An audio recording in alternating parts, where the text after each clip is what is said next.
तो last episode के and पे हमने देखा था कि वहां पर यूनिट लीडर जो होता है यानी कमांडर जो होता है पीछे हट जाता है और वो सोच रहा होता है कि इस बंदे की पेरेंट्स को देखने के बाद किसी भी एंगल से म्यूरियम अलायंस का बंदा दिखाई नहीं देता और जो काफी ज्यादा स्किल्ड भी है, तो मुझे यहाँ पर पहले इस फाइट को ऑब्जर्व करना होगा। पहले थोड़ी देर के लिए ऑब्जर्व करता हूँ, इसकी वीक स्पॉट देखने के बाद इसके ऊपर अटैक करूंगा। लेकिन उसका सेशन साथी वहां पर चलाकर उसे कहता है कि यूनिट लीडर प्लीज यहाँ पर फाइट से विड्रॉ करें, आप इससे फाइट करके जीत नहीं पाएंगे। ये वही है जिसको हम लोग यहाँ पर ढूंढ रहे थे, ये हीवनली डीमन स्क्राइब हीवन डिस्ट्रॉयर है। तो ये बात सुनने के बाद उसका यूनिट लीडर भी काफी हैरान हो जाता है और कहता है कि ये वाकई में हीवनली डीमन का सक्सेसर यानी कि हीवन डिस्ट्रॉयर है। ऐसा कैसे हो सकता है कि हमारी यूनिट के लोगों ने जहां पर हमें स्पेशली ऑर्डर्स दिए थे कि हमें यहाँ पर हीवन डिस्ट्रॉयर को ढूंढ कर लाना, चाहे कुछ भी हो जाए हीवन डिस्ट्रॉयर को ढूंढ कर लाओ ताकि वो सिंडिकेट को ज्वाइन करवाया जा सके। अगर मैं यहाँ पर इस लड़के को अपने साथ मिला लेता हूँ और इसे जाकर अपने हेडक्वार्टर में लेकर उनके सामने रिप्रेजेंट करता हूँ, तो मुझे लगता है कि मेरा जो स्टेटस है वो पहले से ज्यादा हायर हो जाएगा और उन सभी के सामने मैं बहुत ज्यादा फेमस हो जाऊंगा कि मैं उनके लिए यहाँ पर हीवन डिस्ट्रॉयर को ढूंढ कर लाया हूँ। इसी के साथ ही कमांडर ये सब कुछ सोचने के बाद अंदर ही अंदर काफी ज्यादा खुश हो रहा था और कहता है कि मेरी किस्मत जागी, यहाँ पर मैं बहुत ज्यादा लकी हूँ। छोड़ो, यहाँ पर मेरा रिलेटिव मार गया, वो बेवकूफ इसी लायक था कि इसके हाथ से मारा जाता।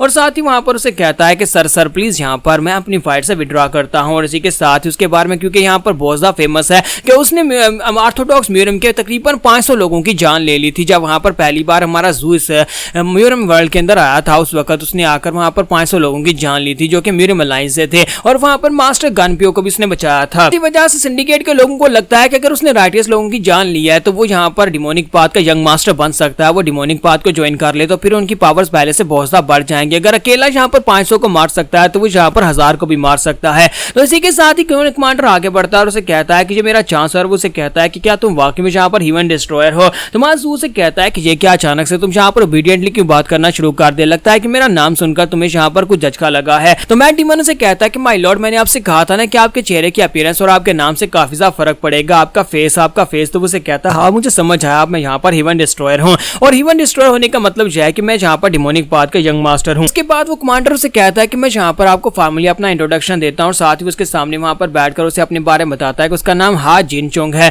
और वो स्लॉटरिंग स्वर्ड यूनिट जो कि डायरेक्टली डिमोनिक पाथ सिंडिकेट के हेडक्वार्टर के अंडर काम करती है उसका कैप्टन है। उसे कहता है कि ये हमारे लिए बहुत ही बड़ी ऑनर की बात है कि हम लोग यहाँ पर आप जैसे महान फिगर से मिल पाए हैं और हमारे जो सिंडिकेट के लोग हैं वो चाहते हैं कि आप उनको ज्वाइन करें। तो माजू कहता है कि मुझे एक बात बताओ कि थोड़ी देर पहले तुम मुझे मारना चाहते थे, अब यहाँ पर तुमने अपना माइंड चेंज कर लिया। क्या मैं वाकई में इतना ज्यादा फेमस हूँ सिर्फ और सिर्फ पावर ऑफ अपीयरेंस की वजह से तुम यहाँ पर अपना माइंड चेंज किया है? तो इसी के साथ यूनिट कमांडर से कहता है कि मुझे इस बारे में नहीं पता कि आप यहाँ पर किस पावर ऑफ अपीयरेंस की बात कर रहे हैं, लेकिन मुझे लगता है कि आपके बारे में जो कुछ भी मैं पता है उस सब के सुनने के बाद भी अगर कोई आपके सामने अपना सर नहीं झुकाएगा जो डिमोनिक पास है तो वो बेवकूफी होगा। हमारा जू से कहता है कि तुमने कहा कि तुम्हारी यूनिट जो है वो तुम्हारे सिंडिकेट के हेडक्वार्टर के डायरेक्टली अंडर काम करती है, तो इसका मतलब यह क्या मुझे तुम्हारे हेडक्वार्टर में जाने की जरूरत नहीं है? अब मैं अपना मैसेज तुम्हारे जरिए यहाँ पर से भिजवा सकता हूँ। तो क्या तुम जाकर अपने सिंडिकेट के लीडर को मेरा मैसेज भिजवा दोगे? अपने लीडर को जाकर ये बात बता देना कि मैं किसी की साइड के ऊपर नहीं हूँ। फिलहाल तो मैं यहाँ पर किसी की साइड पर नहीं हूँ, स्पेशली म्यूरियम अलायंस की साइड के ऊपर तो बिल्कुल भी नहीं हूँ। लेकिन मैं यहाँ पर इस बात को बिल्कुल भी एक्सेप्ट नहीं कर सकता कि म्यूरियम अलायंस के लोग जिस तरह से यहाँ पर सिंडिकेट के लोगों को निशाना बना रहे हैं, वो बेचारे निहत्ते लोगों को मार रहे हैं। हालांकि वो यहाँ पर कुछ गलत भी नहीं कर रहे, इसके बावजूद उनको मारा जा रहा है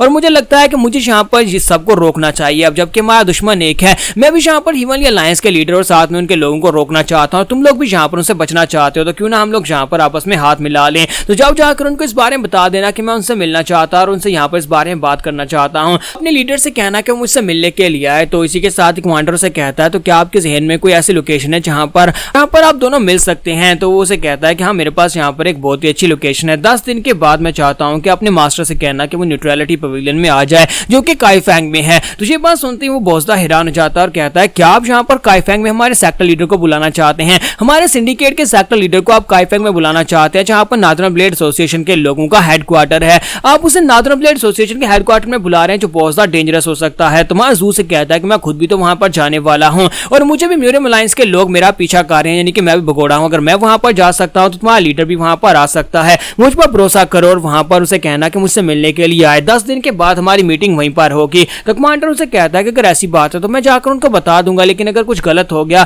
तुम्हारा जू कहता है अगर कुछ गलत हो गया तो तुम्हें डरने की जरूरत नहीं है, तुम्हारे अलायंस लीडर की जान मैं बचा लूंगा। चाहे कुछ भी हो जाए मैं तुम्हारे ग्रैंड मास्टर को कुछ भी नहीं होने दूंगा। वैसे भी हमें वहां पर हेडक्वार्टर के खिलाफ जाकर फाइट ही तो करनी है। हम लोग वहां पर बात करेंगे और साथ ही वहां पर हेडक्वार्टर के लोगों से फाइट करेंगे और उन लोगों को बता देंगे कि हम लोग इतने भी कमजोर नहीं हैं। कमांडर उसकी बात सुनते ही बहुत ज्यादा खुश हो रहा था और कहता है कि हीवनली डीमन तो वाकई में बहुत ज्यादा स्ट्रॉन्गर लगता है। ये तो यहाँ पर इन बातों को इस तरह से कह रहा है जैसे कि कोई बच्चों की फाइट हो। तो इसी के साथ ही कमांडर से कहता है कि मुझे आपकी सारी बात समझ आ गई, मैं जाकर अपने सेक्टर लीडर को इस बारे में बता दूंगा, आपका मैसेज उन तक पहुंच जाएगा। और इसी के साथ ही वहां जू जो होता है वहां पर सिंडिकेट के साथ अपने मसले को सुलझा लेता है और अब जहां पर सिंडिकेट की तरफ से कोई भी उसके ऊपर अटैक करने के लिए नहीं आएगा। लेकिन 2 दिन के बाद का सीन दिखाते हैं कि हमारा जू जो होता है जब वो बाहर जाने लगता है तो मास्टर बाओ को दिखाता है कि बेचारा काफी ज्यादा उदास बैठा होता है। तो हमारा जू जो होता है वो जाओ कुन से कह रहा था कि प्लीज यहाँ पर थोड़ा मत करो क्योंकि यहाँ पर बहुत सारे लोग होते हैं और कस्टमर्स डिस्टर्ब होते हैं। लेकिन मास्टर बाओ वहां पर उदास बैठे होते हैं। तो जू वापस आता है और उसे कहता है कि मास्टर बाओ आपको क्या हो गया है, अचानक से आप यहाँ पर अपना चेहरा लटकाकर क्यों बैठे हुए हैं, लास्ट टाइम तो आप काफी ज्यादा खुश थे, जबकि हमने यहाँ पर डिमोनिक पाथ के साथ जो मसला था उसको भी सॉल्व कर दिया, तो अब यहाँ पर आपको कोई दिक्कत नहीं होनी चाहिए। तो वो उसे कहता है कि हाँ ये बात तो है कि तुमने यहाँ पर इस मसले को सॉल्व कर दिया है,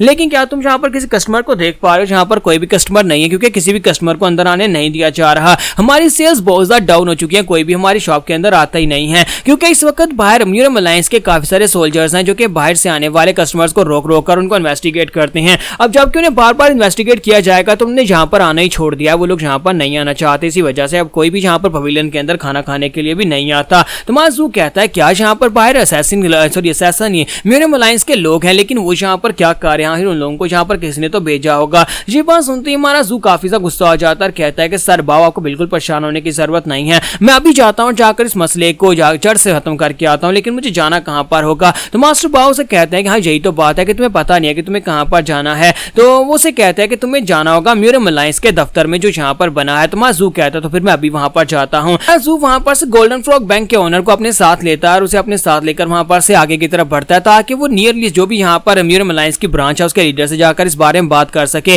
कि वो रेस्टोरेंट के इर्द गिर्द जितने भी अपने सोल्जर्स हैं सभी को वहां पर से हटा ले। रास्ते में जाते हुए हमारे जो मास्टर होते हैं उसे बताते हैं कि जब से यहाँ पर म्यूरम अलायंस बनी है तब से वहाँ कारोबारी लोगों का बहुत ज्यादा नुकसान हो रहा है क्योंकि उन लोगों ने हमारे पर कुछ ज्यादा टोल टैक्स लगा दिया है, जिसकी वजह से हम लोग जहाँ पर बिजनेस करने से पहले 2 बार सोचते हैं कि हमें बिजनेस करना चाहिए या नहीं। और मुझे लगता है कि बहुत ही जल्दी वो यहाँ पर जितने बिजनेस हैं उन सभी के ऊपर कब्जा कर लेंगे और अपने लोगों को यहाँ पर बिठा देंगे। तो माजू कहता है कि ऐसा कैसे हो सकता है कि वो लोग यहाँ पर ये सब कुछ कर रहे हैं, म्यूरम अलायंस बनने का मतलब ये तो नहीं है कि वो आपके बिजनेसेस को ठप कर दें। मास्टरों से कहते हैं कि यहाँ पर सिर्फ और सिर्फ उन्हीं लोगों को बिजनेस करने की इजाजत दी जा रही है जो लोग उनकी बातें मानते हैं, जैसा वो कहते हैं बिल्कुल वैसा ही करते हैं। अगर उन्हें टोल टैक्स नहीं दिया जाएगा या फिर उनकी बात नहीं मानी जाएगी तो वो आपको बिजनेस करने नहीं देंगे। और वैसे भी म्यूरम अलायंस के सामने अब यहाँ पर कौन टिकेगा? म्यूरम अलायंस के बनने के बाद वो काफी ज्यादा खतरनाक हो गए और डोगू हैंगटियान के डायरेक्टली अंडर कंट्रोल में काम कर रहे हैं। तो माजू कहता है कि ये वाकई में बहुत ज्यादा कमीने हैं। पहले तो यहाँ पर नॉर्दर्न प्लेट एसोसिएशन वालों के पहले बहुत सारे दुश्मन है और ऊपर से अब यहाँ पर म्यूरम अलायंस को बनने के बाद उन लोगों ने ये सब कुछ शुरू कर दिया है, वो कितने ज्यादा और दुश्मन बनाना चाहते हैं। फिर साथ ही माजू से पूछता है कि मास्टर ये बताओ कि हमारे बैंक को तो इससे नुकसान नहीं पहुंच रहा। तो वो से कहते हैं कि हमारा बैंक जो है इसे यहाँ पर म्यूरम अलायंस की वजह से ज्यादा नुकसान नहीं पहुंच सकता क्योंकि हमारे बैंक के पीछे यहाँ पर इंपीरियल फैमिली का हाथ है